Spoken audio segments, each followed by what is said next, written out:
Bom dia, alunos.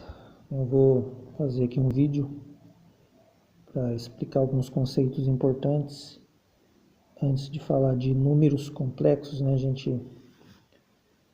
O tema que está sendo trabalhado agora lá no Centro de Mídias se chama números complexos.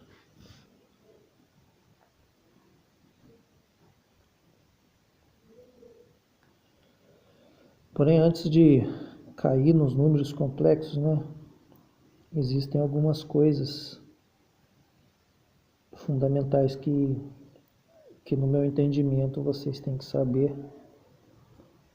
E uma delas é sobre conjuntos numéricos, né?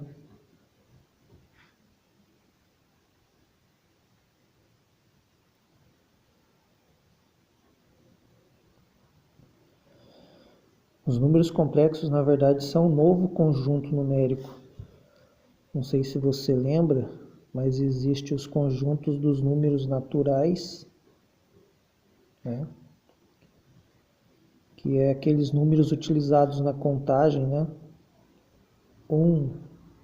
0, né? 0, 1, 2, 3, 4, 5, e assim vai até o infinito. Então, esse é o conjunto dos números naturais. É possível, aí você vai criando a necessidade de novos conjuntos, considerando as operações que dá para fazer. Então, por exemplo, a soma,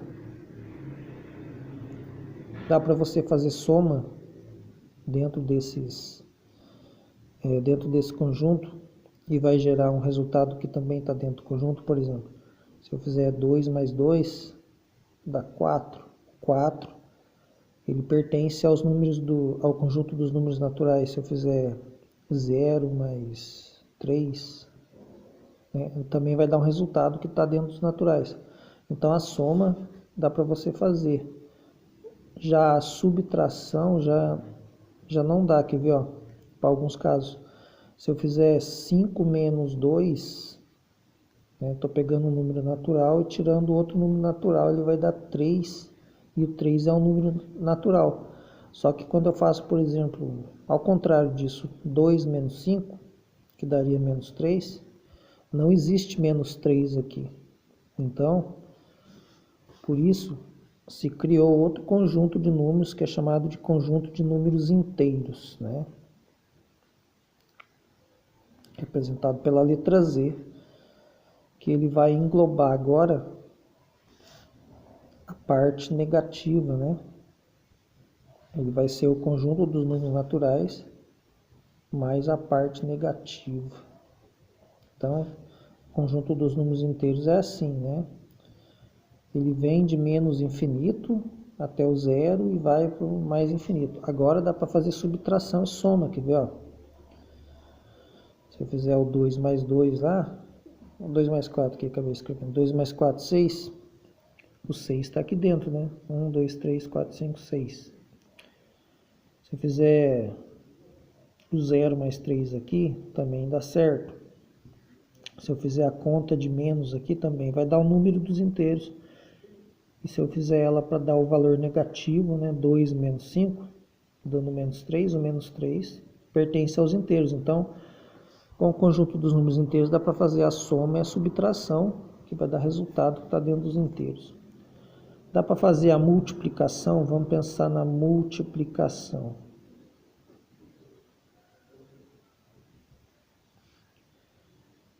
2 vezes 4, vamos supor, 8. 8 faz parte? Aqui faz, né? Se você continuar aqui, 0, 1, 2, 3, 4, 5, vai chegar no 8 uma hora. Com números negativos, né? Menos 2 vezes 3, menos 6. Menos 6 está aqui? Tá. Menos 1, menos 2, menos 3, menos 4, menos 5, menos 6. Então, a multiplicação, tranquilo, dá para fazer. E a divisão?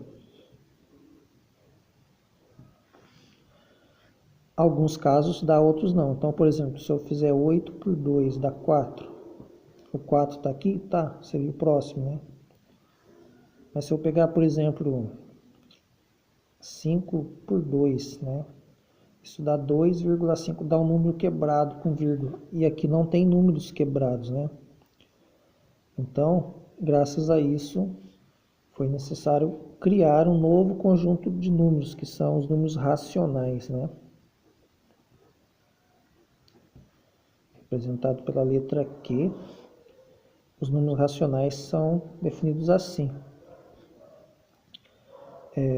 A razão entre um número Q e P, né? Tal que Q pertence aos números inteiros e o P também é um inteiro, né? Então, por exemplo, como é que eu interpreto isso? Isso aqui é uma linguagem matemática. Os números racionais são números que você dá para escrever na forma de fração. Resumindo, é isso. Então, se você consegue escrever na forma de fração, é um número racional. Então, o 5 sobre 2, que dá 2,5, ele é racional, porque eu consegui escrever ele na forma de uma fração. Em cima eu tenho um número inteiro, né? O 5 pertence aos números inteiros e o 2 também. Outro exemplo. Menos 1,5 é um número racional, por quê? Porque 1,5 é 3 sobre 2, né? Então, menos 1,5 você pode pensar que é menos 3 dividido por 2. Então, o menos 3 que está em cima é um número inteiro, né? E o 2 que está embaixo é um número inteiro. Logo, a divisão entre os dois é uma fração com o número inteiro em cima e o número inteiro embaixo, então é um número racional. Então, qualquer fração é um número racional, correto? É o caso das dízimas periódicas também, 1, 3, 3, 3, 3, né? Isso daqui é também, você consegue achar uma fração que dá isso daqui, correto? Então, as dízimas periódicas e todos os números com vírgulas que surgem de fração e as próprias frações são números racionais. Só que ainda existe um conjunto de números que não dá para escrever na forma de fração. Então, por exemplo, o π, né? 3,1415, né? E o π é infinito, né? Depois eu acho que é 65, 92 e vai. O π tem infinitos números que não tem nenhum padrão, né? Os números não se repetem, não dá para você fazer uma fração que dá o π, né? Não tem como se dividir um número pelo outro e o resultado disso dá o π. Então ele não é racional. O π não é racional.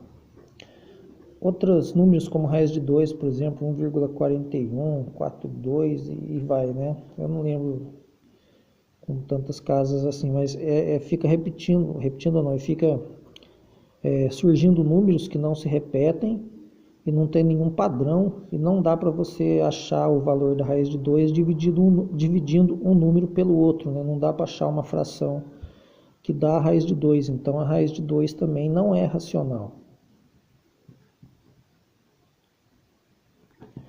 Então, graças à existência de números que não são racionais, nem inteiros, nem naturais, foi necessário criar o conjunto dos números reais.